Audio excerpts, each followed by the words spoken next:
Well, good morning. Welcome to Access Church. We are so thrilled that you've chosen to be here with us today, and I think you're going to be really excited too, because if you didn't notice on your way in, we've got free lunch for you after church today, burgers and hot dogs for everybody.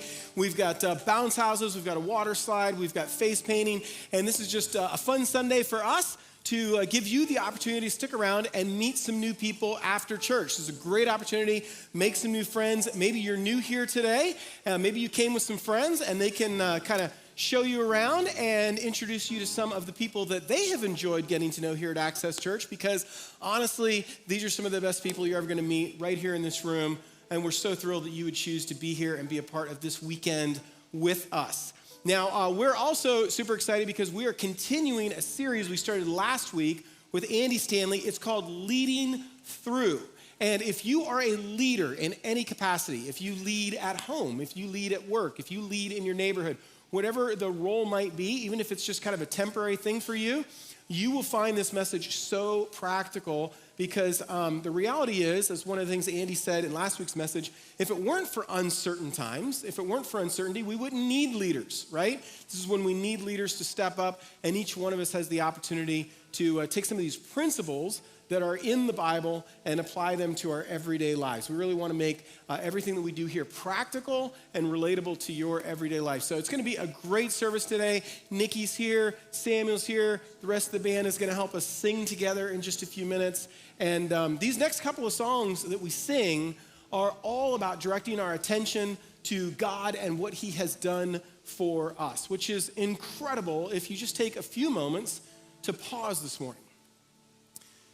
Just take a few moments to pause and to think that the creator of the universe, the one who made you, who designed you, the one who knows you better than you have ever been known, loves you more than you have ever been loved. And to demonstrate that love, He sent His Son for you and for me. And so what we do here this morning, this isn't just ritual for us, this isn't just religion for us. This is a good reminder for us to come into this room and to sing songs to declare what we believe to be true, that God loves us so much that He gave His one and only Son for us and for you. And so we'd love to have you to join us and to sing with us. It is a little bit warm in the room today. We got the air conditioning going before you got here, so that's good. But what's bad is normally it's going a lot earlier. So we're gonna do a little bit shorter service today than usual, and then we will be outside enjoying the free food and the bounce houses and all that good stuff together. But why don't you stand up, say hello to someone next to you, give them a high five for being here on time, and Nikki and Samuel will help us lead.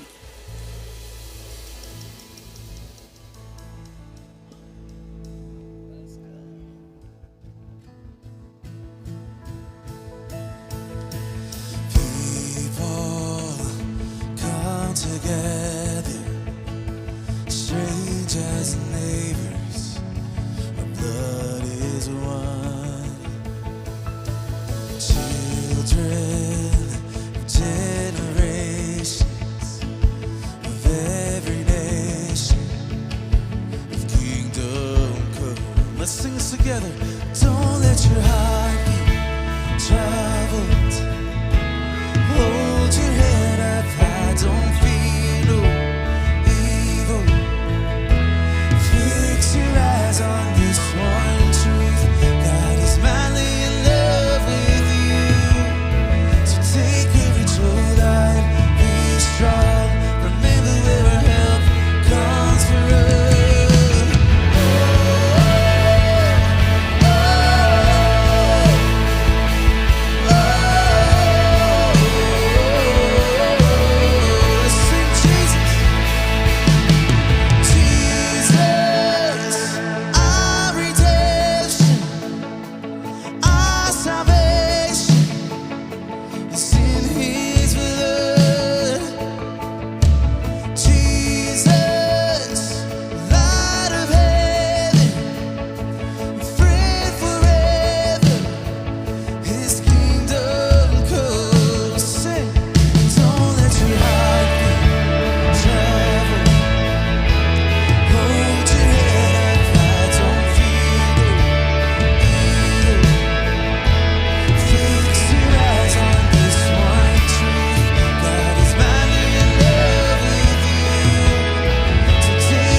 down. All creation, everything we birth, repeat the sound. All His children, clean hands, pure hearts, good grace, good God. His name is Jesus. Sing, swing wide, are you heavens? Let the praise go up as the walls come down. All creation, everything will repeat the sound. All His children, clean hands, pure hearts, good grace, good God. His name is Jesus.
So this morning, I ask that we focus on how we serve a God that continues to make a way out of no way. Let's sing together. You are here, moving in our midst. I worship you. I worship you. You are here, working in this place. I worship you. I worship you. You are waymaker, miracle worker, promise keeper, light in the darkness. My God, that is who you are. Waymaker, miracle worker, promise keeper, light in the darkness. My God, that is who you are.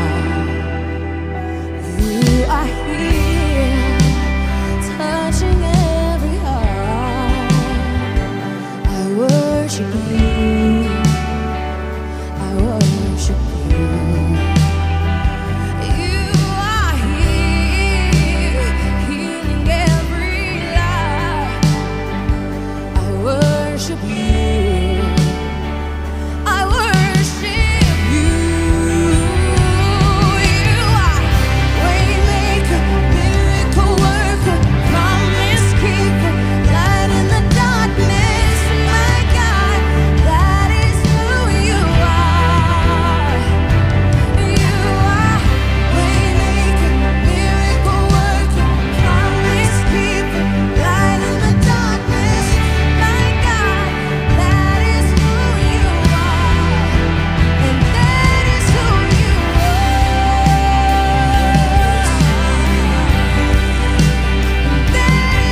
We worship you.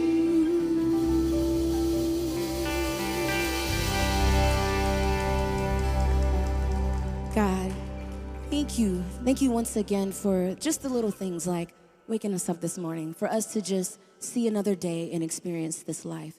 And God, no matter what we're facing, I just want to thank you for giving us the courage, the motivation, whatever, to come in through these doors this morning and to just hear something, a message from you. So I ask once more, could you just speak to our hearts and our minds once again about your love? Thank you so much for all you've done. In your name we pray. Amen. You guys may be seated. Students, you're now dismissed.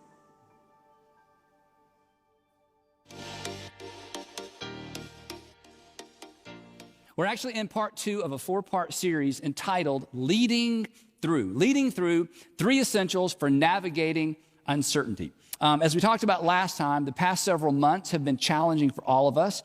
They've been brutal for most of us, right? Financially, socially, mentally, relationally. So consequently, there's a sense in which we're all picking up the pieces, trying to move forward the best that we can. But many of us, perhaps you, many of us are responsible for helping other people move forward as well, right? Family members, employees, team members, maybe some students, members of the community. So if you're a parent, a manager, a business owner, a coach, a mayor, maybe a member of a city council, people are looking to you for direction. They're looking to you for inspiration. And most importantly, they're looking to you for hope. And here's what we know as leaders. Leading under normal circumstances, that's tough enough, right? But leading folks through what we've just come through, not for the faint of heart. And I won't tell if you won't, but the people who are looking to us for leadership, they have no idea. They have no idea how unprepared we really are, right? We said this last time. We don't have all the answers, right? And we don't always know what to do. And there's a sense in which we're all just kind of making this up as we go along. At least I know I am. So there's no point in kidding ourselves, and there's no point in kidding the people who are looking to us for leadership. That uncertainty makes leadership uncertain. But uncertainty is a permanent part of life. In fact, it's a permanent part of the leadership equation. Uncertainty is why the world needs leaders. Uncertainty is why your family, your company, or your city needs you. So here's what we're doing. In this series, we're discussing 3 essentials for leading through times of uncertainty and disruption. These are non-negotiables. I think they're irreducible minimums. These are always important, but in times of uncertainty, they are more important than ever. So last week, we kicked things off with a narrative from the Old Testament that presented us with the big picture as it relates to our role as leaders and influencers. And we were reminded of this, that leadership is a stewardship. Leadership is a stewardship. It is on loan. It's an opportunity. It's a responsibility. We don't have people. We are responsible to people and for people. Leadership is a stewardship. And remember the second part of this? And it is temporary, right? The clock is ticking.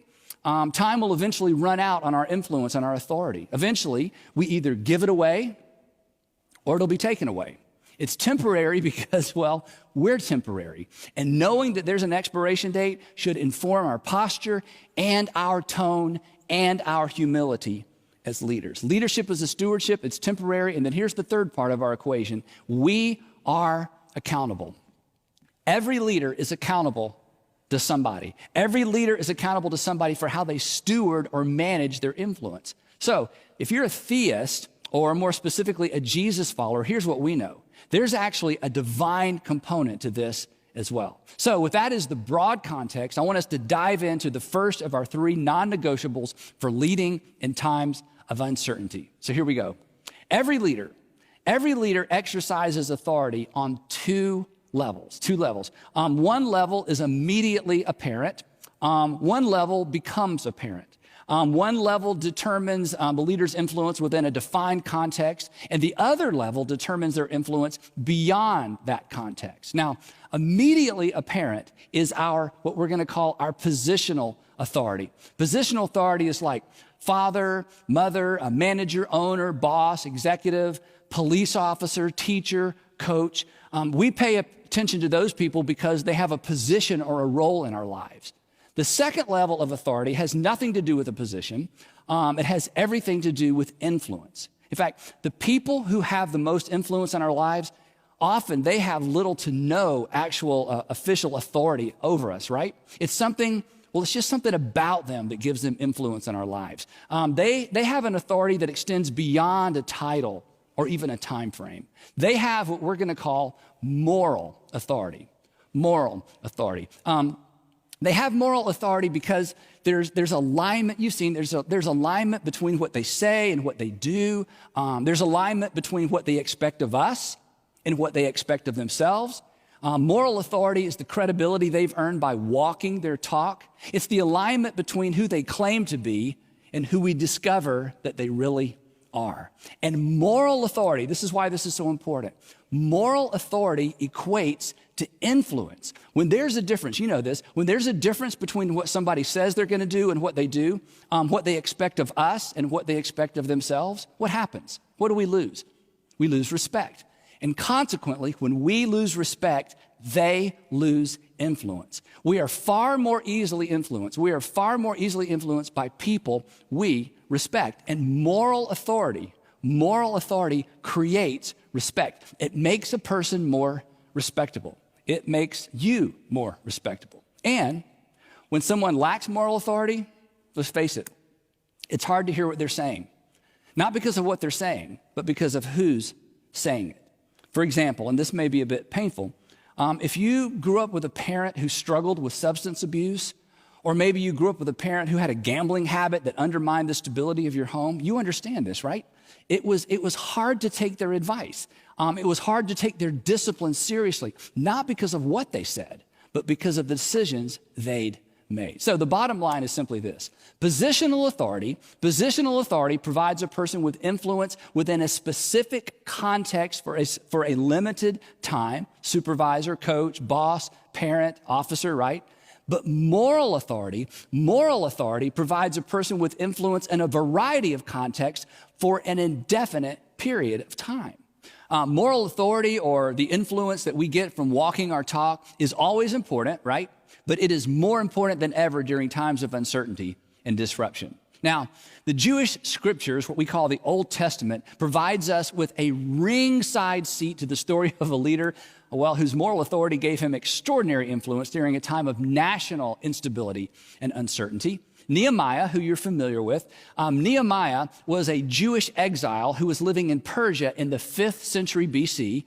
He was the personal servant or attendant to King Artaxerxes of Persia, King Artaxerxes I. And by this time, when this story takes place, Israel had been a vassal state for about 250 years. They had no independence as a state for over 250 years. First, it was under the Assyrians, then the Babylonians, and now they're paying taxes to the Persians. And about 130 years before the incident we're going to look at today, about 130 years before this incident, Cyrus the Great, who conquered Babylon, and you'll remember Cyrus the Great from last week, Cyrus the Great, when he took over, he actually encouraged all the Jews living in Babylon to go home if they wanted to. He just said, hey, you can go back to the homeland. And a lot of them did, but a lot of them chose not to. And here's why. The Jews that had grown up in Babylon, this is 2 or 3 generations they'd been there, they just didn't feel much connection to the homeland. And Nehemiah's family was actually one of those families. So many decided to stay put in what was now Persia. But those families that did return to Judah, they had a terrible time. The nation had struggled economically and militarily for decades. The walls around the city hadn't been repaired since Nebuchadnezzar invaded the city like 100 plus years earlier. Israel's neighbors constantly took advantage of their weakness. They did everything in their power to stop Israel from becoming a superpower once again. And if you're familiar with Nehemiah's story, you'll remember that his heart was broken. His heart was broken over the plight of his people back in Judah. And so he began to pray, even though he had this very prestigious job, he began to pray for an opportunity to go back and to do something for the people of Judah. And eventually, an opportunity presented itself. Actually, he presented his opportunity to his boss, King Artaxerxes I, and he asked the king for permission to travel to Judah to restore the economy, specifically in the city of Jerusalem. And the king not only granted his request, the king actually funded it. He even gave Nehemiah an official title. He would go back to Judah as the governor of Judah. Now, if you grew up in church, you know that Nehemiah is best known for how quickly he was able to get the people of Jerusalem to rebuild the wall around the city. And he certainly gained a measure of moral authority in the process because, if you'll remember, he actually worked on the wall himself. He didn't expect other people to do what he wasn't willing to do. But that's not the aspect of his story that I want us to focus on for the next few minutes. The broken down walls around the city of Jerusalem, that was just one of many problems facing the citizens in the city. After Nehemiah was there for several years, he discovered something even more insidious, even more dangerous than a few gaps in the wall. It took a while, but he eventually uncovered the root cause of the city's economic woes. Here's what he discovered.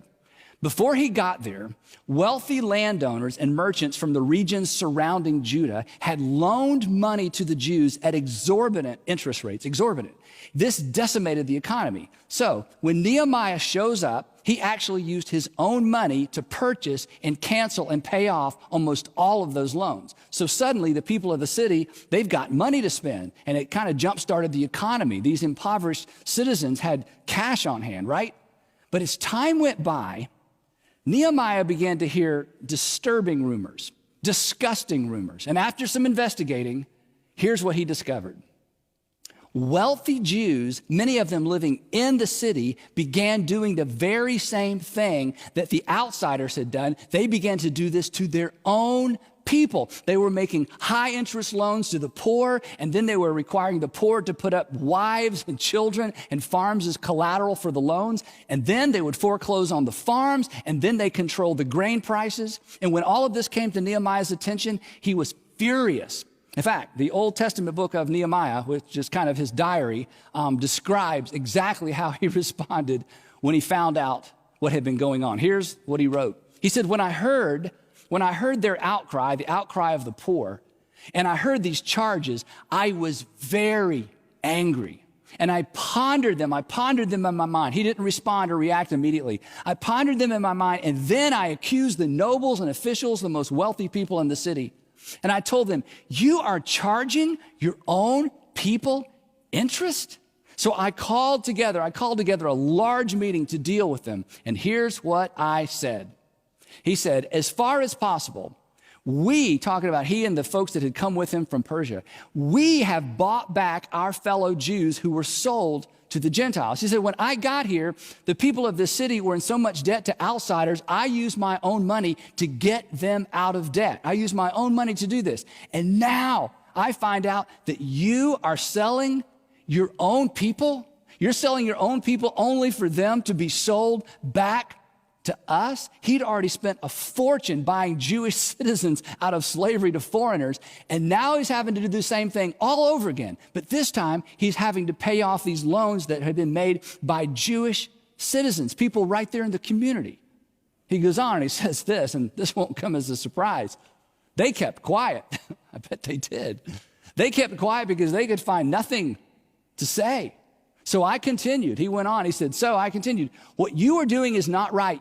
Shouldn't you walk in the fear of our God to avoid the reproach of our Gentile enemies? He said, do you not realize what you've done? Our neighbors are laughing at us. You've made us a laughing stock, in the region surrounding us. We're not even keeping our own laws. We're undermining our own economy. We're undermining our own security. But he's not done.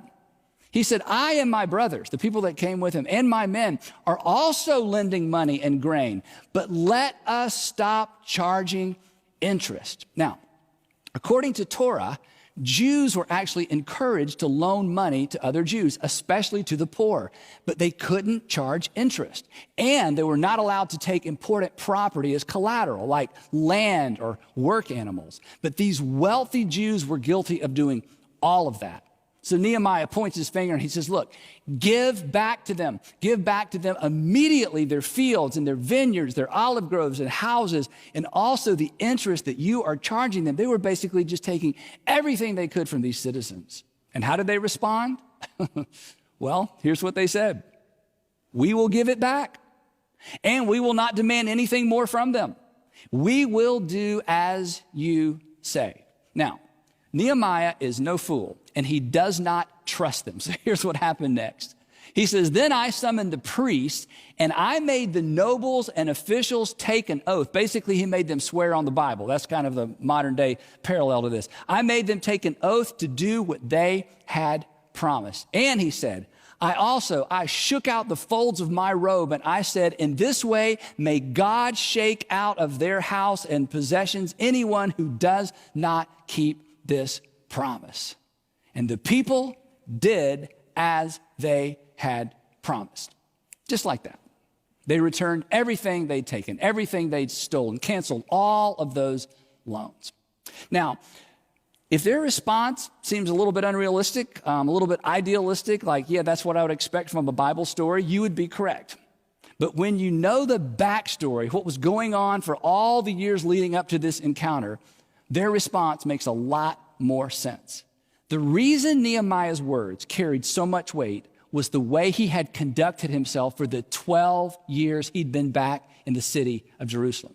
His reputation preceded him, and his reputation stood in stark contrast to all the previous governors. Here's the reason his words carried so much weight. Moreover, he says, from the 20th year of King Artaxerxes, when I was appointed to be their governor in the land of Judah, until his 32nd year, that is 12 years, this is the way he's helping them understand the context. For 12 years, neither I nor my brothers ate the food allotted to the governor. Now, this is important.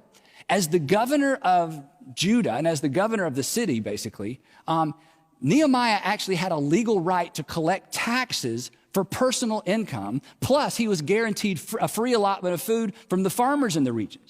And in his 12 years as governor, get this, in his 12 years as governor, he never once exercised those rights. He never once exercised that entitlement. He paid out of his own pocket. And this, again, it was in stark contrast to the governors who'd come before him. In fact, this is what he says. He says, but the earlier governors, the governors before me, those preceding me, they placed a heavy burden on the people, and they took 40 shekels of silver, which was a fortune from them, in addition to food and wine. And not only the governor, their assistants, the assistants to the governors, also lorded it over the people. That the previous governors had abused their authority. And the wealthy citizens, of course, had taken their cues from who? From the previous governors. But I love this next statement. He says, but out of reverence for God, I did not act like that. Instead, I devoted myself to the work on this wall. All my men were assembled there for the work. That is, I didn't ask anyone to do what I wasn't willing to do myself. And we did not acquire any land. Now, why does he throw this in? Property ownership in those days, it was a sign of power. And Nehemiah is saying, look, I didn't go there either. I did not enrich myself at the expense of the people. He did exactly what he came to do, rebuild the wall and restore the economy. He says, I never once demanded the food allotted or entitled to the governor because the demands were so heavy on these people. So 12 years of walking his talk added weight to his words. 12 years of expecting of himself what he expected of others gave him influence he otherwise would not have had. The life he'd lived, the decisions he'd made, his genuine concern for the people, his lifestyle, his lack of entitlement, all of this shamed the nobles into submission. Now that is good leadership. And that's the kind of leader we would like to follow. And that's the kind of leader we should all become. And it really goes back to this one idea, moral authority. Moral authority. It's a tricky thing. It's a tricky thing because it takes years to acquire, but it only takes one unguarded moment to lose. We're always one decision, one word, one reaction away from damaging the thing that gives us influence, the thing that gives us influence beyond our position. It's always important. Moral authority is always important, but it is absolutely an essential during times of disruption and uncertainty. And here's why. Because the people who look to us, especially right now, they want to know they can trust us. And you know this. Trust is earned, and trust is influence.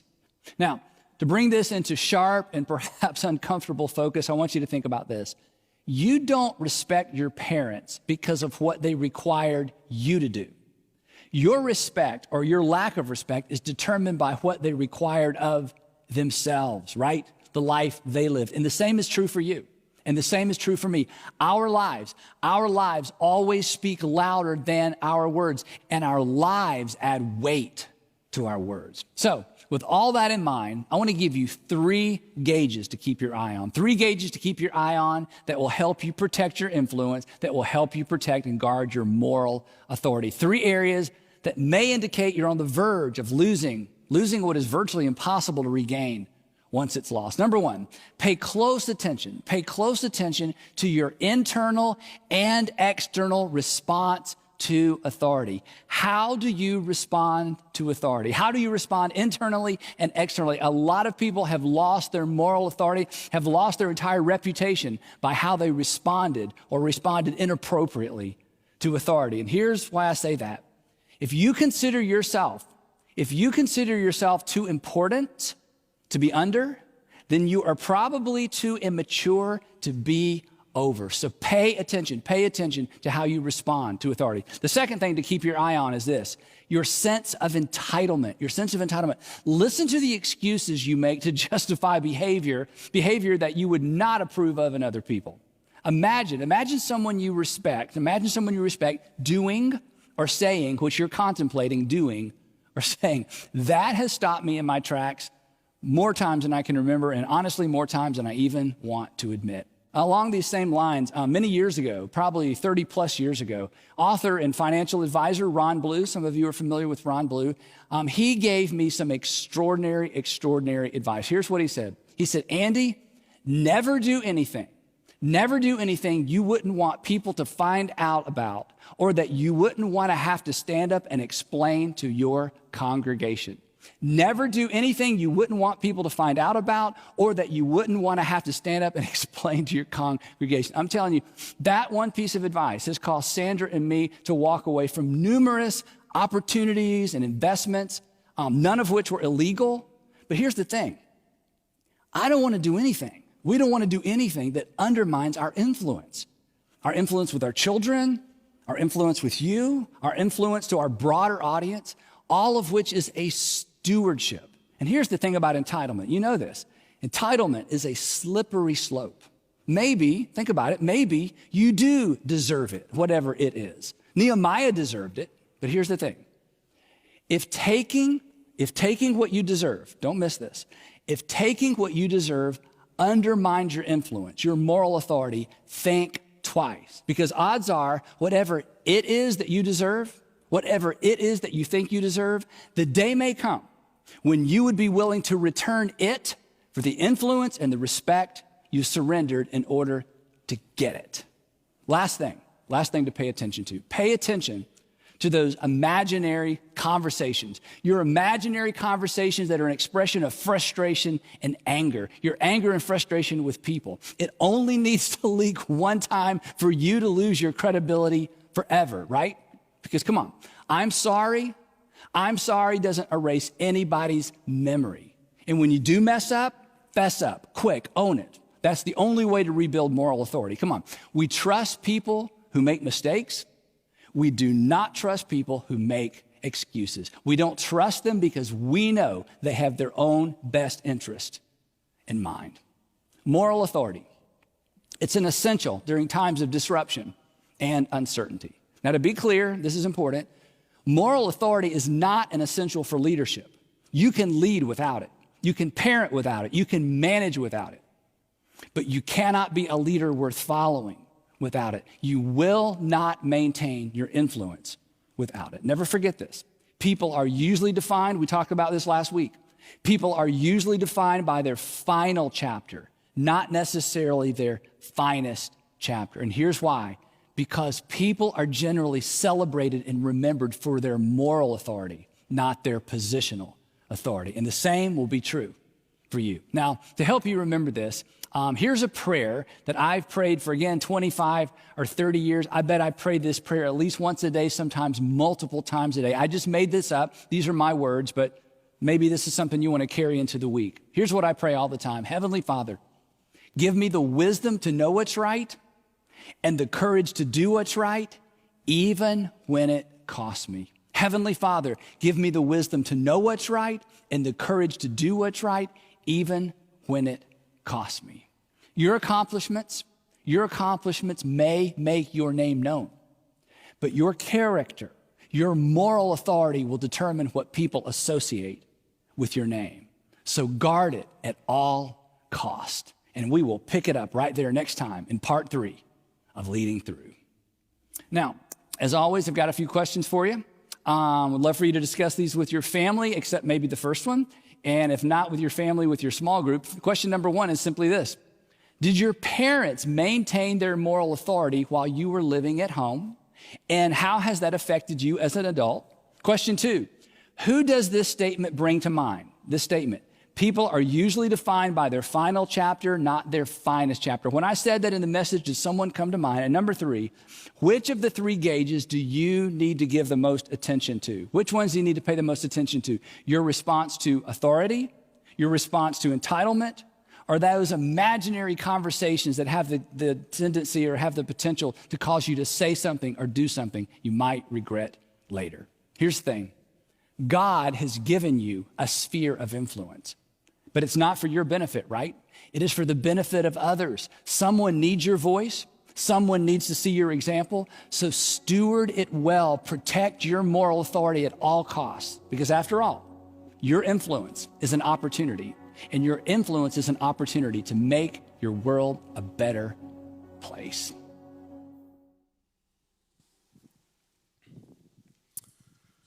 Sometimes during a message, there's a sentence you just think that is worth writing down.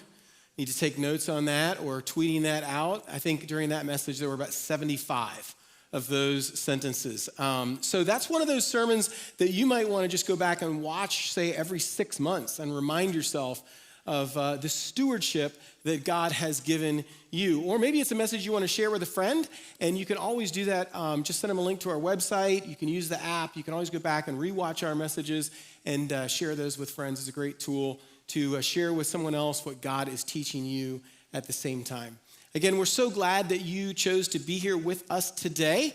If you're a guest and you're here for the first time, we have a gift for you. T-shirt, coffee mug, koozie. They just say for St. John's. You might see some people this morning wearing a T-shirt that says for St. John's.